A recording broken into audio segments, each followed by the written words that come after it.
So today we're going to look at the radicalization that took place of the civil rights movement in the late 1960s. There began to become a disenchantment with the civil rights movement of the mid 1950s into the 60s.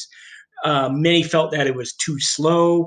Many felt that the government was patronizing the civil rights movement, that they really were not giving minorities the rights that they should be having, that they must be having, that the promise of the dream was not being fulfilled. And so the civil rights movements in many ways began to get very, very radicalized, become much more militant, much more aggressive in their approach.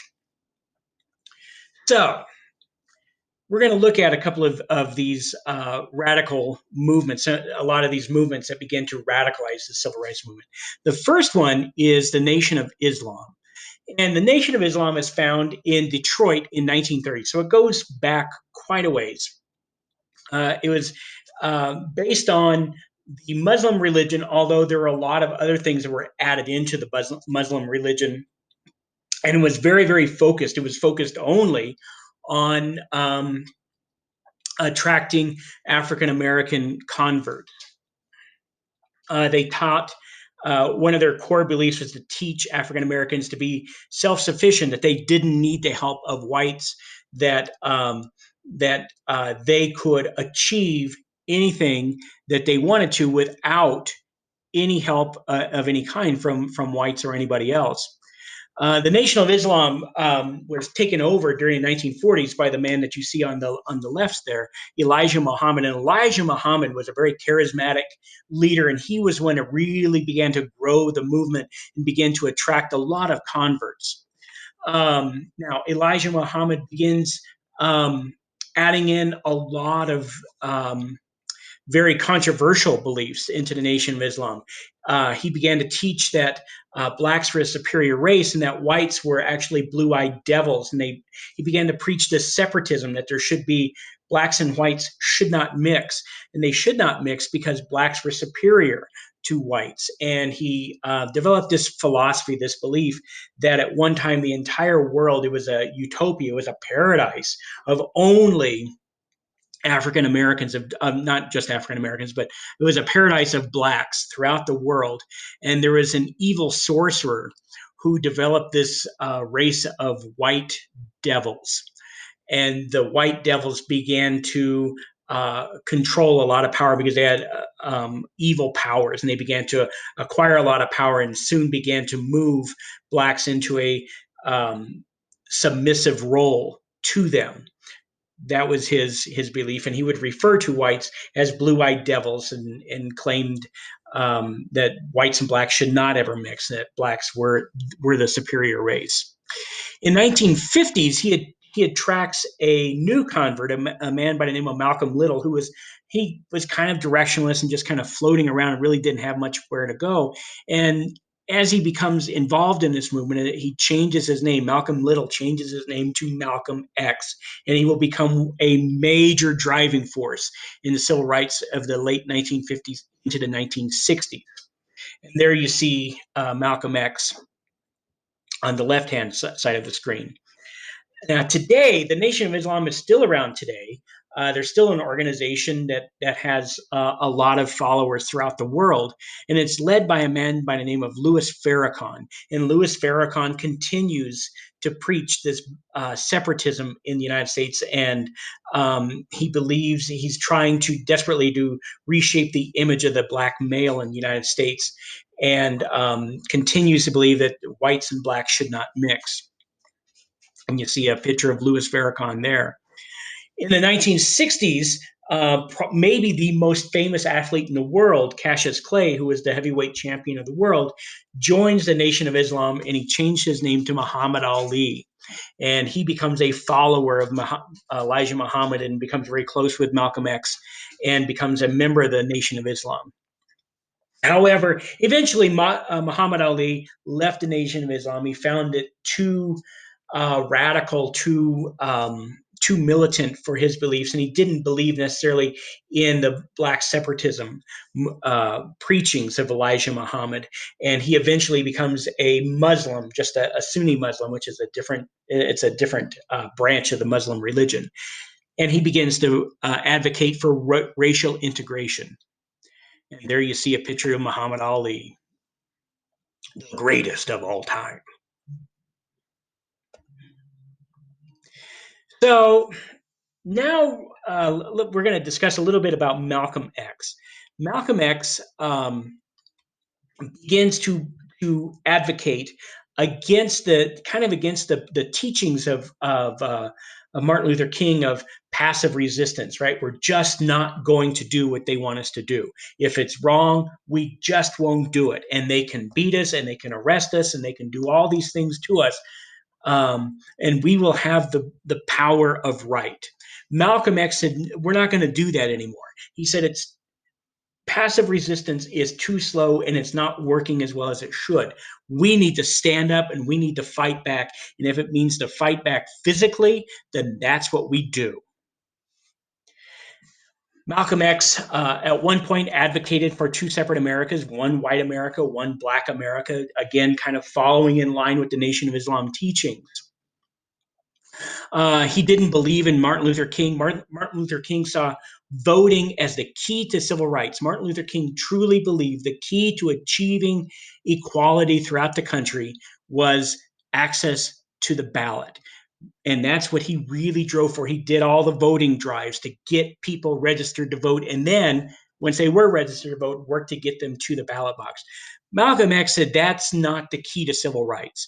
He said voting is very, very slow. He wasn't against voting, but he didn't see that as the key to changing the civil rights narrative because it was too slow. It took too long for things to move.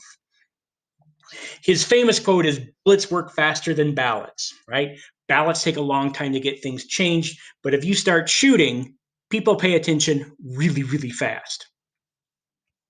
Now, in 1964, Malcolm X goes on a pilgrimage back to Africa.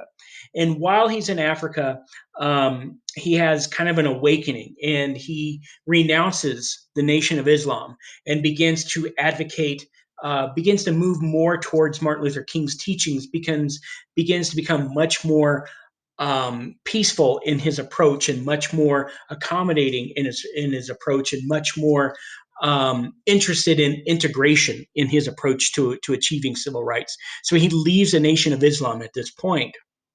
And then ultimately, it cost him his life. On February 21st, 1965, he's on stage giving a speech in New York City when he's ambushed when some members from the Nation of Islam rush up on the stage and shoot and kill Malcolm X as he's giving this speech. And there's his one of his most famous quotes. We're not Americans, we're Africans who happen to be in America. We were kidnapped and brought here against our will from Africa. We didn't land on Plymouth Rock. That rock landed on us. So the teachings really by Malcolm X inspire the Black Power movement, which really begins to gain a lot of traction in the mid 1960s. And it's a reaction to the nonviolent movement of Martin Luther King, heavily influenced by the teachings of Malcolm X.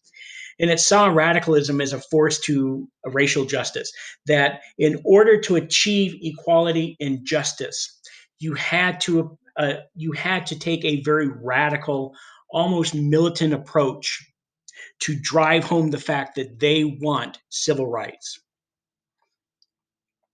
So this movement is very instrumental in helping found a lot of Black stores and schools and food banks. Often advocated Black nationalism, and it sometimes advocated Black supremacy. Not very often, but there were some elements in the Black Power movement which began to kind of fall in line with the Nation of Islam, that Blacks were the superior race. And it helps create some very radical Black civil rights movements, and also inspires a lot of the other civil rights movement, because it's certainly not just African American civil rights that are fighting for civil rights at this time, there's all sorts of other groups that are fighting for civil rights as well. There's American Indians, there's Hispanics, there's the LGBTQ community, there's women. All of these groups are fighting for equality at the same time, and a lot of them become inspired by a lot of the ideas that are being brought forth by this Black Power movement. Maybe the most famous of the Black Power movements is the Black Panthers. Black Panthers they're founded in 1966 in Oakland, California by two men, Huey Newton and Bobby Seals. And they have found an actual political party called the Black Panther Party. Now, originally, it was organized as a protection organization for young Black men in Oakland and encouraged them to openly carry rifles. There was, certainly there's not any laws. There weren't any laws against openly carrying weapons. So they would tell young Black men, you need to carry a rifle with you as a warning to the police so they don't target and brutalize you. And there was, the big push, just like we have today, around this frustration and this anger with the way that young men of color were being treated by the police department. It was just it was just as intense in the late 1960s as it is now. And very often, Huey Newton and Bobby Seals and other followers of the Black Panthers would follow Oakland police cars around Oakland. They would just follow them wherever they went. And whenever they would pull over a young Black man, the members of the Black Panther Party would get out of their car and walk up to that car with the police just to send the message, you're not going to do anything to this young Black man that shouldn't be done.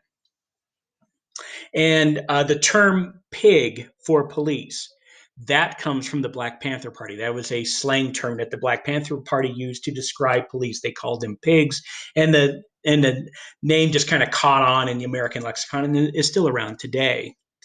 So very soon after it begins this protection organization to protect young Black men from police brutality, it begins to develop community and political ideals. And this is when it becomes an actual political party. They begin to have a platform about how government should service the community and how government should pass legislation. And it encouraged young African Americans to reclaim and clean up their neighborhoods. They said, if you want to start to clean up America, you've got to clean up your neighborhood. If you want respect from the country, you've got to respect where you live. And it began to demand that all children in the community attend school. They began food programs to feed people in the community. They said, charity and equality begin where you live. That's where you start. You clean up your neighborhood. You make sure your kids are going to school. You make sure your kids are off the street. And you make sure the people in your community are taken care of before you worry about the rest of the country. And then they began to develop a political philosophy that was very much based on socialist beliefs, socialist political and economic beliefs. And they called on housing. They demanded that housing, food, and access to quality education be a right for everyone. And they began to develop an entire platform and an entire ideology around supporting primarily Black neighborhoods, but also they wanted this to expand out into all neighborhoods. And so that's what we're going to look at today is the philosophy of the Black Panther Party. So let me show you what you're going to do today. In Google Classroom, there's this document. It says Black Panther Party documents and questions. So the Black Panther Party had a lot of different kind of guiding documents, kind of their constitution. This is what we believe, and this is what we're going to do. So the first part here are the rules of the Black Panther Party, and the Black Panther Party began to develop very much like a Republican Party or Democratic Party, where they would have the main central party, but then they had kind of branch offices, right? There was the Colorado branch of the Republican Party, and the Colorado Democratic Party, and the North Carolina Republican Party, and the South Carolina Democratic Party, and so on and so forth. And then there's the main Democratic Party and Republican Party that um, um, kind of supply the candidates and supply the ideology for the Republican Democratic parties, very much like like the Black Panther Party. So the Panther Party began to develop all these field offices around the country, trying to promote the ideals of the Black Panther Party. And there were a very strict set of rules that members of the Black Party were expected to know and to follow. And so it says that they had to, every member of the party must know these verbatim by heart. So verbatim means that you know them word for word, not just kind of generally, but if you are asked by a member of the Black Panther Party, tell me the rules of the Black Panther Party, you had to know all of these rules, every single word perfectly. So that's verbatim. You had to repeat it back word for word. Okay. If they didn't follow these rules, they were viewed as counter-revolutionary, meaning that they were really kind of against the movement. They weren't really committed to the movement. So these are the rules of the Black Panther Party. There are 26 rules that every member of the Black Panther Party was expected to follow. And they had to know every single one of these rules by heart. So you're going to read these rules, and then you're going to answer these questions down here about the Black Panther Party. Again, you're not going to give me 1 word or 2 word answers. You're going to fully explain what's happening here, okay? And support it, right? Just because you say it doesn't make it true. Then there's the 8 points of attention for the Black Panther Party. These are further rules that they were expected to follow. Okay, so you're going to answer these, look at these 8 points of attention for the Black Panther Party. Again, answer the analysis questions. And then they had 3 rules of discipline that all members of the party were expected to follow. 3 very basic rules that everyone has to follow. Look at those 3 rules, answer the questions. And then here's their the Black Panther Party platform. This is what their big beliefs were for the 1966 elections. You're going to read their platform. This is what they believed in for the 1966 elections. And then you're going to answer the question here. Okay? Remember, a sentence is just a sentence. It's not an answer, right? You have to give a very full, developed answer. Finally, here's this is a newspaper article that was written about the Black Panthers in 1969 called "To Feed Our Children." Read this article and then answer these questions, right? The sourcing information, where did it come from? The content, what does it say? The context, what's the background? Why is this happening? And then the bias check. Is there bias in this article for or against the Black Panther and their philosophy? And then, give evidence of that bias.